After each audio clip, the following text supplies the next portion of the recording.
As we are here in Davos with such a global audience, there is obvious desire for stock taking of which global economies are moving ahead. Where does business want to invest right now? Where is business pulling back?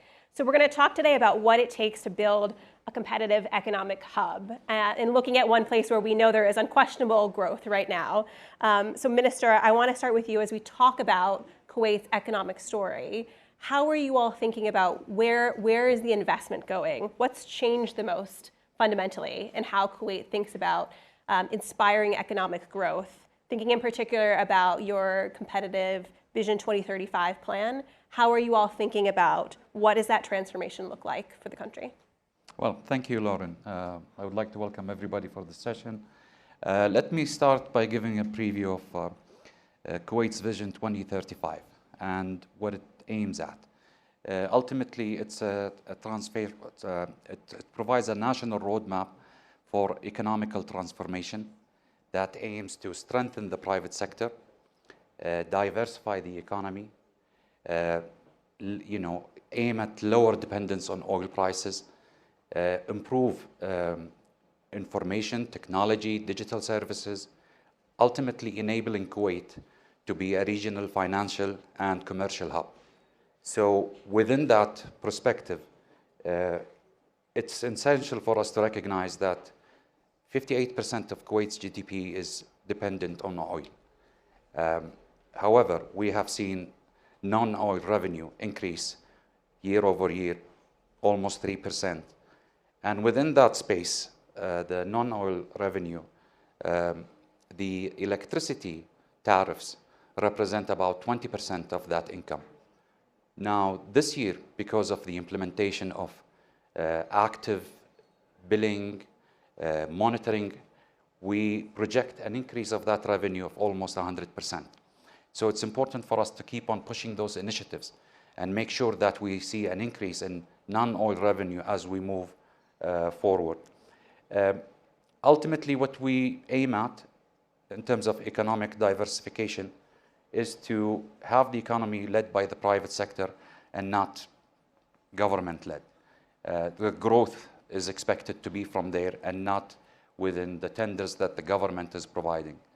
For that to happen, a number of things need to be established and in place. Legislations have to be revised. In 2025, we have reviewed and updated 20% of the legislations in Kuwait. One of the important factors of these legislations, for example, as I was mentioning earlier to Anthony, we expect in the next few months to have the first mortgage law in Kuwait. So you can imagine what impact it will have on the banking sector, for example. Also, the Minister of Housing has announced an active plan of doubling the residential housing market within the next 7 to 10 years. So this implies a lot of construction, a lot of real estate opportunities, and in a stable environment. So we look forward for the next coming years. It's an exciting time in Kuwait, and we think any investment in Kuwait at the time being is the right moment to do so. And Anthony, for you, for Goldman Sachs International, as you look across your business, across EMEA, what makes a geography attractive to you, and how does your perception of a country shift? Sure. Well, first, thanks for having me, and thank you to the Minister for allowing us to be on stage with him.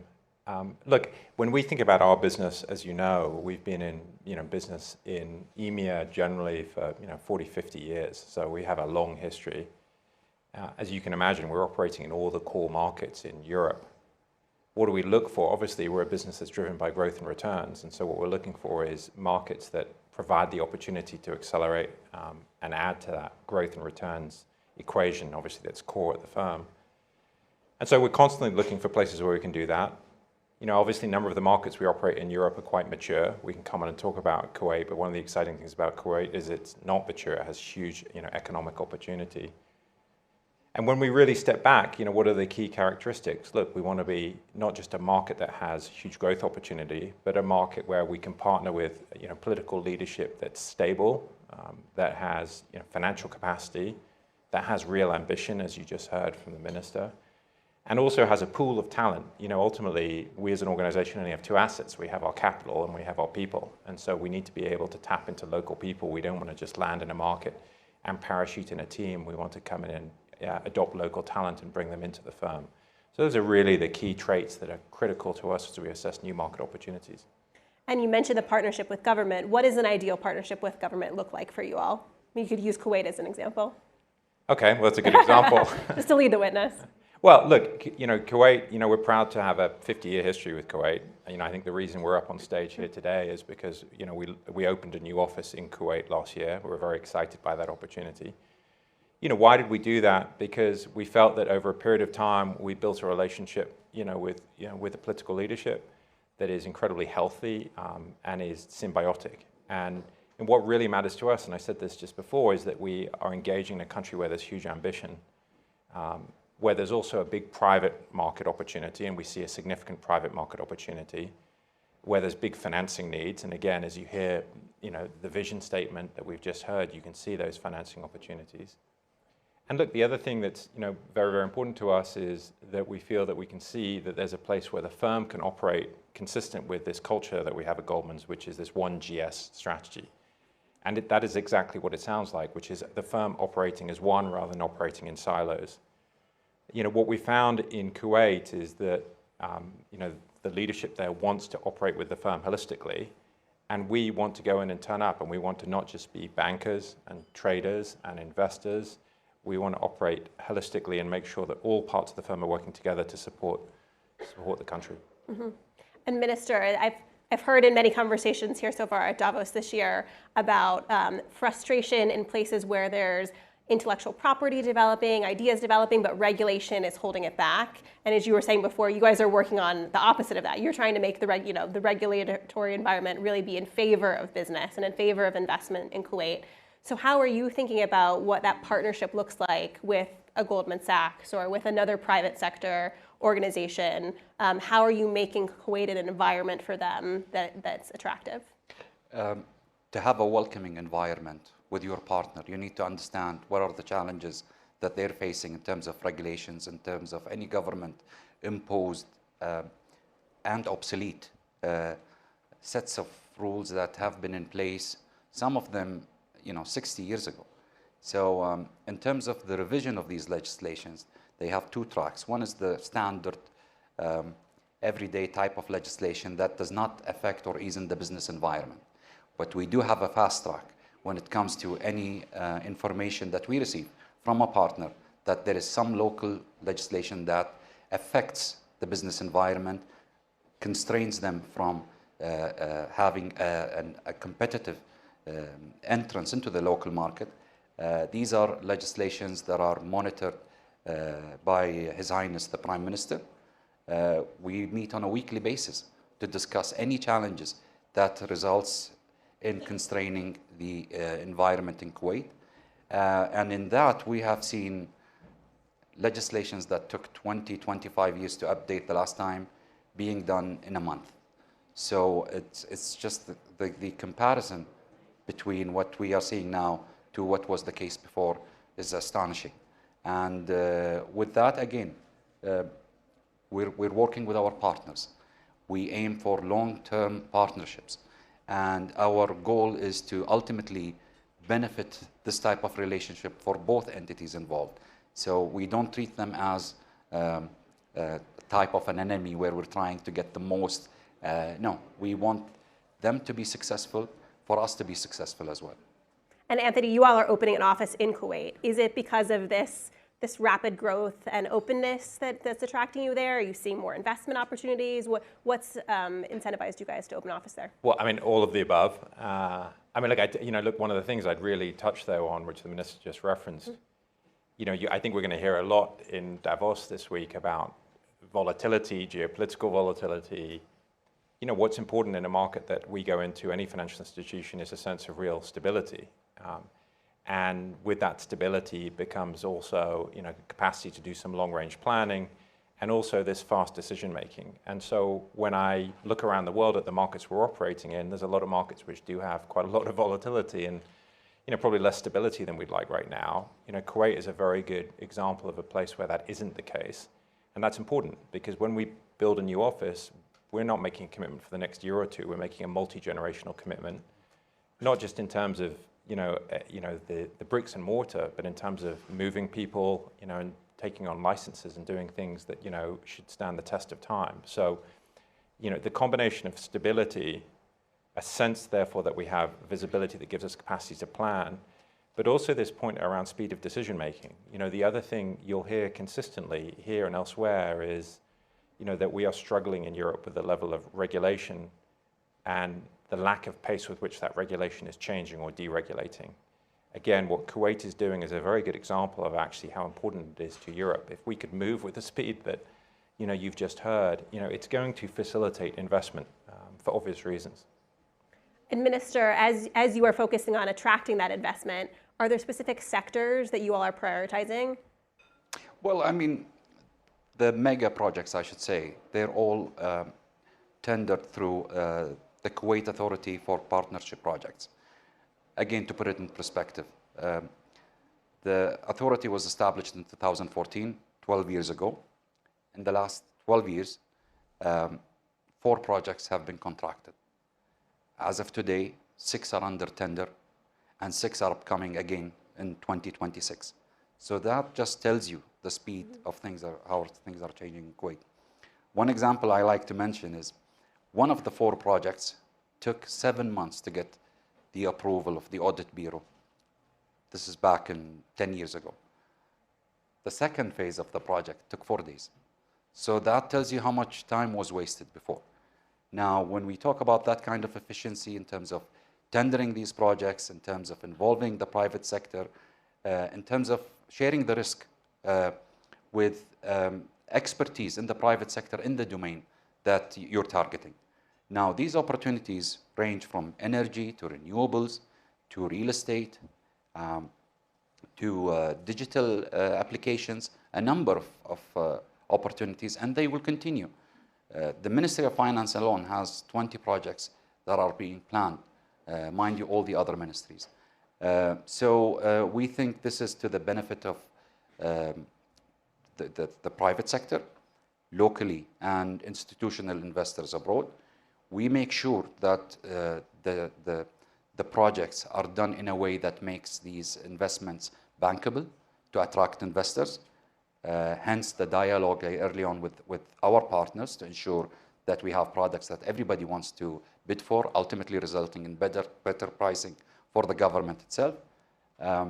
So this is the right approach, and we have seen certain projects that had one qualified investor who wanted to bid for. Later on, we have, for the same type of project, renewables, we have more than 9. So it tells you that more and more investors are coming to Kuwait, and this is all within the last 6 to 9 months. Wow. And do you think that, as Anthony was saying, it's one of the things holding business back in places like Europe, that the regulatory environment is so slow? How have you guys been able to make such a rapid change, and how do you keep that going for the future? It helps that the global markets have uncertainty at the moment. Mm-hmm. And Kuwait has stability. Kuwait has the oldest sovereign fund in the world. Investments all across. Everybody sees Kuwait as a stable environment.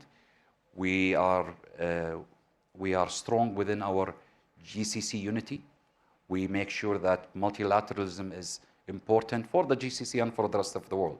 So in that sense, it's a stable environment, and money will not go to any place where the risk is high.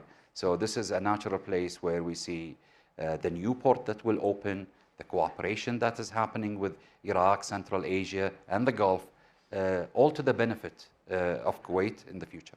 It's also important, as if you're opening a new office, as you said, you don't want to import all your talent. So how are you guys helping to build that talent pipeline, to do the digital development, to help skill people within Kuwait to be able to receive, new offices, new investments, to see that growth? Well, I mean, for the human capital is important for the success of any transformational story. Kuwait the state has been very generous when it comes to that. We have, for example, the top 50 schools around the world, unlimited number of scholarships for students. So any student that gets admitted into the schools that we know, immediately they will go the next day, believe it or not, with a stipend tax-free of $6,000. So you see a lot of attention to these opportunities, and some of them, they become so successful, they don't want to come back to Kuwait, and we're all forgetting this experience. Another thing, we have funded programs for training overseas as well, government-funded programs. So if you have an opportunity to work in Goldman Sachs abroad or any place to train, we would welcome that. We're also revising the national curriculum, K-12, together with the university programs to ensure that it's focused on STEM, coding, AI, digital skills, all of the skills that are required for the next generation. So this is where we see the human capital benefiting the most and getting ready for the next phase in the history of Kuwait. And Anthony, Goldman Sachs has a long history of education-based programs in Kuwait. Can you tell us a bit about what you've learned from doing that? Yeah, sure. I mean, look, I'd echo what you've just heard. What we've done specifically in Kuwait is for the last 20 years, we've taken a select group, of young leaders that sit in KIA and other organizations that the minister touches on, and brought them to London and put them through a training program. That's been hugely beneficial in a number of ways. We think we're making an investment, into the country consistent with the broader relationship we want to have between our two organizations. It obviously helps create more mobility as those people come to London and spend time with our people. We also then send our people back there.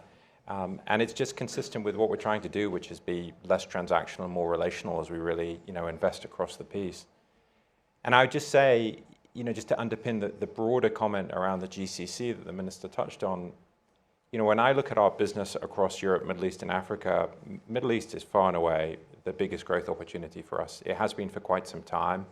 We've been expanding our headcount there over the last 2 or 3 years. It's probably the highest growth headcount increase that we've seen across the region, and we think it will continue to.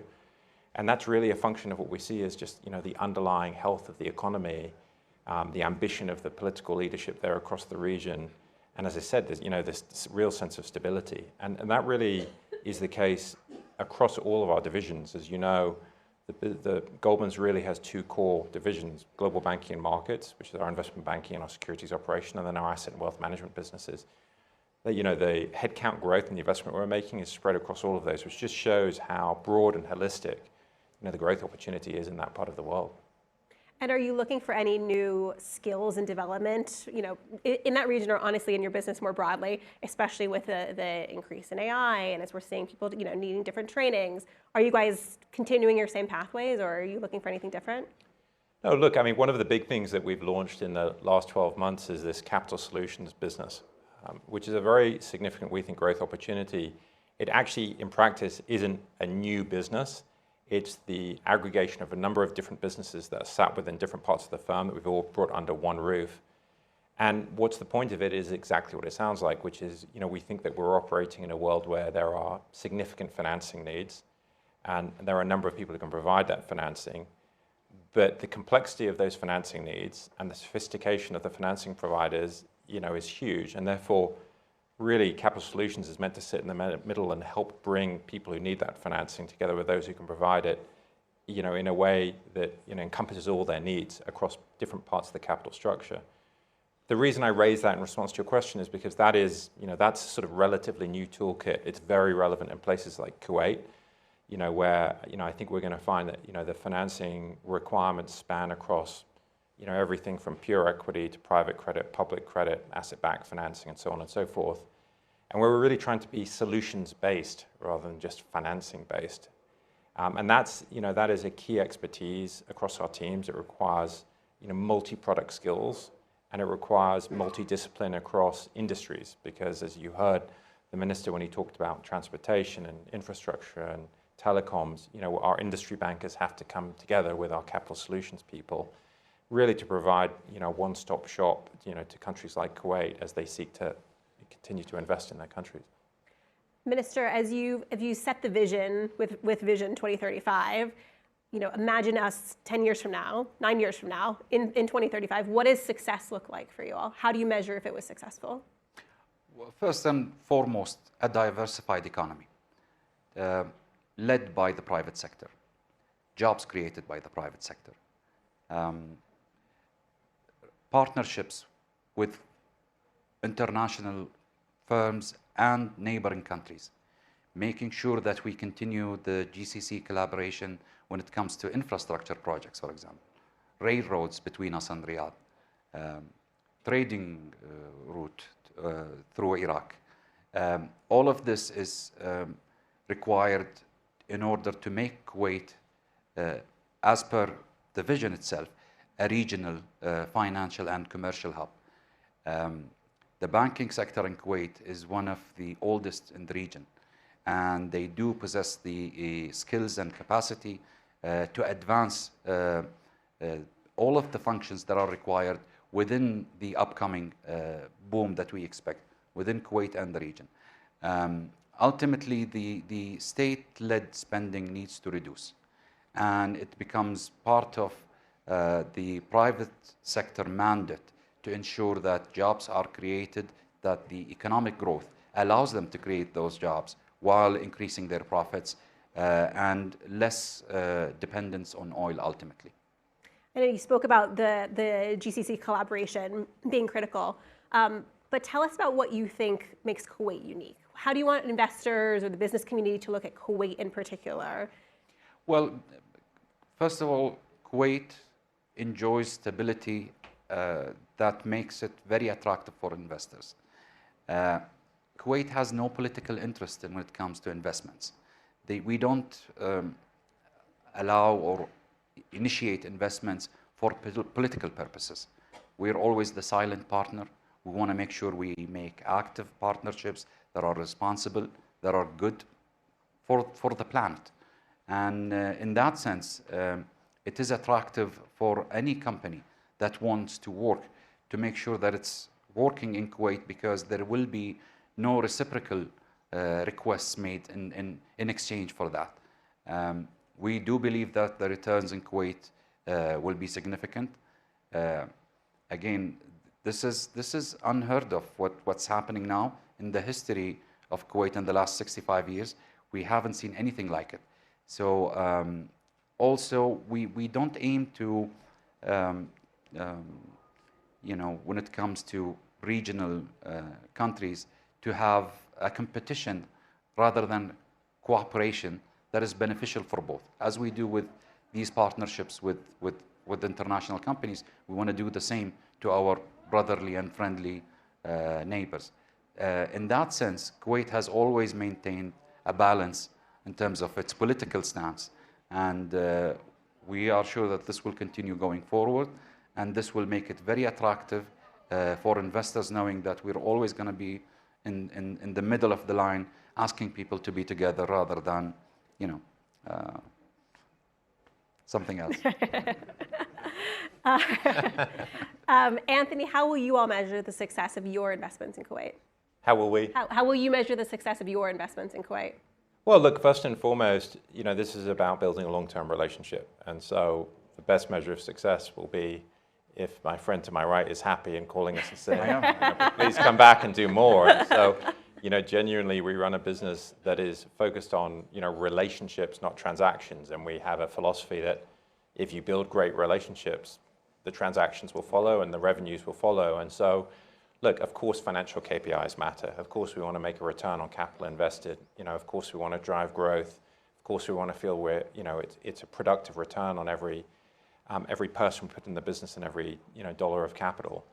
But I keep coming back to the same point. When we invest in our businesses, whether it's in corporate CEOs or private equity investors, or countries like Kuwait, really it's predicated on a view that this is a client where we're going to be able to bring to bear all of the resources of the firm in a broad way that they will benefit from, and that we can work together in that regard, to generate great success and to generate financial returns, for both sides.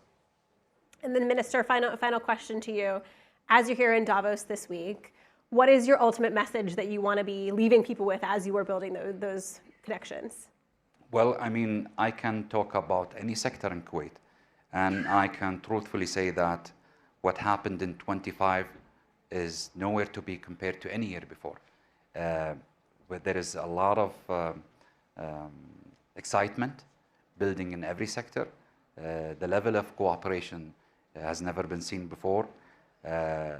This is a situation, to say the least, needs to be monitored, because we do expect and anticipate great outcomes from what's happening right now in Kuwait, and we're proud of it, and we look forward to the next few years to see what we've achieved. Fantastic. Well, we'll see if we'll see you back here in 2035 to see if we achieved everything that you guys planned for. Hopefully sooner than that. Hopefully next year. Amazing. Thank you both so much for the great conversation. Thank you. Thank you all. Thank you.